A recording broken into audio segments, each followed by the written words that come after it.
दोस्तों, आज की हमारी कहानी का टॉपिक है जापानीज अर्बन लेजेंड, जिसमें हम बात करेंगे जिकिंकी के बारे में। कई जगह कहा जाता है कि जिकिंकी असल में पाया जाता है, जबकि कई जगह माना जाता है कि ये एक कहानी के अलावा कुछ नहीं है, सिर्फ एक मिथ है। मैं आपसे रिक्वेस्ट करूंगा कि अगर आपकी उम्र 18 साल से कम है तो कृपया इस वीडियो को यहीं स्किप कर दें। तो बात है जापान के मीनो प्रोविंस की। कई कई सैकड़ों सालों पहले की बात है ये। एक शख्स जिसका नाम था मूसो कोकुशी, वो अपनी यात्रा पर घर से निकलता है, लेकिन बीच में जब वो एक जंगल में पहुंचता है तो उसे एहसास होता है कि वो रास्ता भटक चुका है, और जब तक उसे इस बात का एहसास होता है तब तक रात हो चुकी थी। अब कोकुशी सोचता है कि किसी से मदद मांगी जाए, तो वो देखता है कि पहाड़ की चोटी के ऊपर एक हर्मिटेज दिखाई दे रहा है। एक हर्मिटेज आप मान लीजिए एक बनकर या एक झोपड़ी की तरह मान सकते हैं, जिसमें प्रीस्ट रहा करते हैं। और चूंकि ये जो कोकुशी था ये भी एक प्रीस्ट ही था, तो अब कोकुशी इस हर्मिटेज के अंदर जाता है, और जब वहाँ पर बैठे बूढ़े हर्मिट से पूछता है कि क्या वो एक रात के लिए यहाँ पर रुक सकता है, तो हर्मिट उसे मना कर देता है। और मना करने के बाद वो कोकुशी को एक छोटे से गांव की तरफ इशारा करता है कि आप वहाँ पर चले जाइए, कोई न कोई तो आपको मदद मिल ही जाएगी। और कोई चारा न देखते हुए कोकुशी उस गांव की तरफ चल देता है। अब वहाँ पर जब कुछ लोगों से वो मदद की गुहार लगाता है तो एक शख्स उसे अपने घर में रुकने के लिए एग्री हो जाता है। अब जब कोकुशी उस झोपड़ी में जाते हैं और सो जाते हैं तो आधी रात को कोई उनका दरवाज़ा खटखटाता है, और कोकुशी जब दरवाज़ा खोलते हैं तो एक शख्स उनसे कहता है कि हम सभी लोग गांव के बाहर जा रहे हैं, आप चलना चाहें तो आप भी चल सकते हैं। आधी रात का वक्त हो चुका था। कोकुशी हैरत में पड़ जाते हैं, लेकिन जब वो पूछते हैं कि क्यों हमको इस गांव के बाहर जाना है, तो क्या कहा जाता है कि जिस मकान में आप ठहरे हुए हैं उसी के पड़ोस में एक डेथ हो गई है, किसी आदमी की मौत हो गई है। और गांव का ये रिचुअल है कि जब भी कोई पर्सन मर जाता है तो उसकी लाश को अकेला छोड़कर सभी गांव वाले पड़ोस के गांव में चले जाते हैं। अब चूंकि कोकुशी खुद एक प्रीस्ट था, तो वो कहता है कि आप लोग जाइए, मैं इस लाश के साथ यही रहूँगा और इसके लिए प्रे करूँगा ताकि इसको जन्नत नसीब हो। गांव वाले उसको समझाने की कोशिश करते हैं, लेकिन उस पर इसका कोई असर नहीं होता और वो नहीं जाता। अब सभी गांव वाले लाश को वहीं पर छोड़कर, जिसके साथ कोकुशी भी थे, गांव के बाहर चले जाते हैं, और कोकुशी इस लाश के पास बैठकर मेडिटेशन करने लग जाते हैं। उनके अंदर एक क्यूरियोसिटी भी थी कि देखते तो हैं इस लाश का होता क्या है और क्या वजह है कि सारे लोग गांव छोड़कर चले जाते हैं। तो लगभग 4 घंटे मेडिटेशन के बाद जब रात बहुत काली होती है, तब कोकुशी महसूस करते हैं कि एक कोई काला साया झोपड़ी के अंदर आ रहा है। और कोकुशी जब उसको देखते हैं तो पाते हैं कि एक घूल जैसी शेप का इंसान, जिसका शरीर ऐसा लग रहा मानो सड़ रहा हो, जिसके नाखून लंबे, आंखें चमकदार और पूरा शरीर जर्जर हालत में।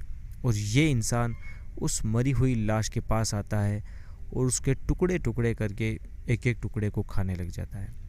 ये देखकर कोकुशी शॉक्ड हो जाते हैं, लेकिन ये काला साया उसका कुछ नहीं बिगाड़ता, विच मीन्स कोकुशी का, और लाश को खाकर चला जाता है।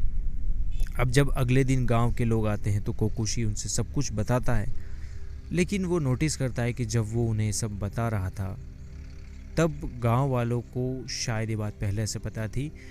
कोई इस बात को जानकर हैरान नहीं होता।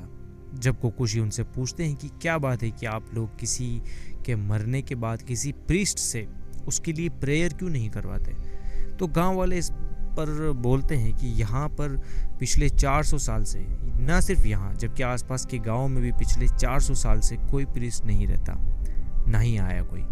और एक काला साया है जो रात को आता है और जिसकी भी मौत होती है उसको खाकर चले जाता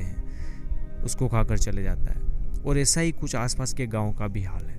और उनका मानना है कि अगर जब वो काला साया आता है उस टाइम अगर लाश के आसपास कोई और शख्स दिखता है तो उसको भी खा जाता है। तो यहाँ पर कोकुशी सोचता है कि फिर उसने मुझको क्यों नहीं खाया।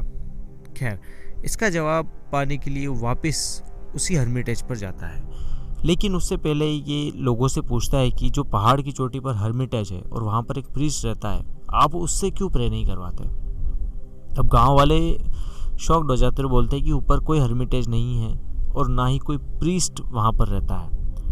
यह जानकर कोकुशी को थोड़ा अचंभा लगता है, लेकिन वो तय करता है कि वो वापस उस हर्मिटेज पर जाएगा। जब कोकुशी वापस उस हर्मिटेज पर जाता है तो बूढ़ा उसका स्वागत करता है। जिस बूढ़े ने पिछली रात को कोकुशी को मना कर दिया था वहाँ पर रहने के लिए, उसके लिए आज ये बूढ़ा प्रीस्ट जो है ये स्वागत आतुर था। ये चाहता था कि कोकुशी उसकी कुटिया में आए। जब कोकुशी उसकी कुटिया में जाता है तो ये जो बूढ़ा है ये कोकुशी से माफ़ी मांगता है और कहता है कि कल रात जो आपको देखना पड़ा, मैं उसके लिए माफ़ी चाहता हूँ।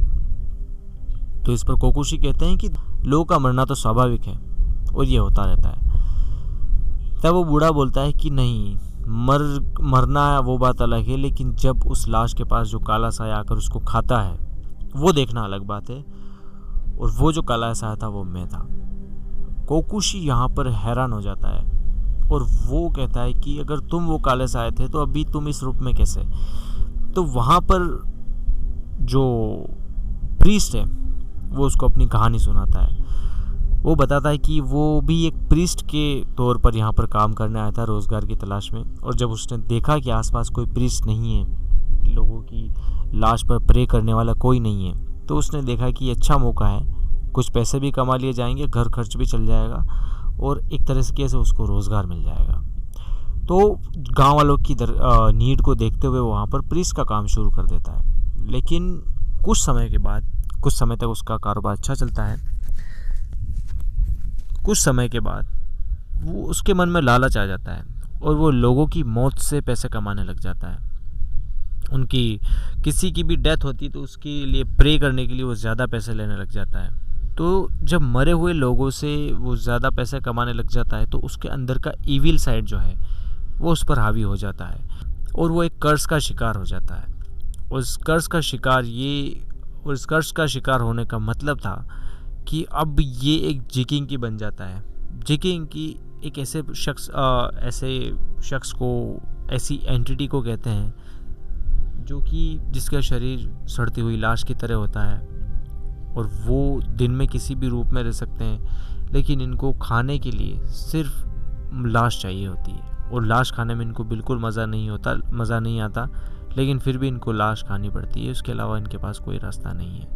तो फिर कोकुशी कहते हैं कि जब तुम्हारा ये सच है तो तुमने कल, जैसा कि गांव वाले कह रहे थे कि मुर्दा के पास कोई होता है तो उसको भी खा जाता है, फिर कल तुम मुझे क्यों नहीं खा पाए। तो इसका जवाब बिना दिए वो वहाँ से गायब हो जाता है। उसके सामने सिर्फ एक टूम्ब रहती है, एक गुफा टाइप सा बना हुआ रहता है। तब कोकुशी यहाँ पर सोचता है कि हो सकता है कि मैं एक मंक हूँ, एक प्रीस्ट हूँ, तो हो सकता है इसलिए वो मुझे नहीं खा पाया हो और यहाँ पर वो मुझसे मात खा गया हो। तो कई लोग कहते हैं कि हो सकता है कि कोकुशी जो होता है, चूँकि वो एक प्रीस्ट था और उसको किसी और के घर में मारने में जो जिकिंग की उसको दिक्कत हो रही थी, तो वो चाहता था कि जिकिंग की उसकी टूम्ब में आए, उसकी कुटिया में आए और वहाँ पर वो मार सके। तो कई लेजेंड में से कहा जाता है कि जिकिंग की ने कोकुशी को मार दिया था, जबकि कई लेजेंड में कहा जाता है कि जिकिंग की जो है वो कोकुशी को नहीं मार पाया था और जिकिंग की ने कोकुशी से रिक्वेस्ट की थी कि वो उसके लिए एक सेगा की रिचुअल होता है वो परफॉर्म करे, जो कि वहाँ के प्रीस्ट लोग करते हैं, जिससे किसी भटकती हुई आत्मा को या फिर किसी कर्ज से किसी को छुटकारा मिल सकता है। तो कहा जाता है कि कोकुशी ने यहाँ पर सेगा की रिचुअल परफॉर्म किया और इससे जिकिंग को मुक्ति मिली। लेकिन ऐसा अभी भी कहा जाता है कि जापान में अभी भी जिकिंग मौजूद हैं, घूमते हैं, लाशों को खाते हैं और इसी तरह से अपना गुजारा करते हैं। इसके अलावा कई लोग कहते हैं कि ये जो है सिर्फ एक मनगढ़ंत कहानी है, इसका वास्तविकता से कोई लेना देना नहीं है। ये सिर्फ एक कहानी बनाई गई है लोगों को लालच के बुरे नतीजे दिखाने के लिए, ताकि लोग समझ सकें कि लालच एक बुरी बला है और इससे कैसे बचा जाए। तो दोस्तों, ये थी हमारी आज की कहानी जिकिंग के ऊपर। उम्मीद है आपको पसंद आई होगी। वैसे हमारा जो चैनल है ये क्राइम का चैनल है, लेकिन कभी कभी थोड़ा मसाला डालने के लिए थोड़ा एक तरह की कहानी सुनते सुनते आप लोग भी बोर हो जाएंगे, इसलिए थोड़ा मिक्सचर चलता है। सो उम्मीद है आपको ये कहानी पसंद आई होगी और हम आगे भी कुछ इस तरह के माइथोलॉजी कुछ अर्बन लेजेंड्स लाएंगे इन फ्यूचर। बाकी हमारा जो मेन पर्पज़ है, मेन मोटिव है हमारे इस चैनल का, वो रियल लाइफ क्राइम स्टोरीज ही रहेगा। तो कहानी सुनने के लिए धन्यवाद दोस्तों। Have a nice day. Thank you.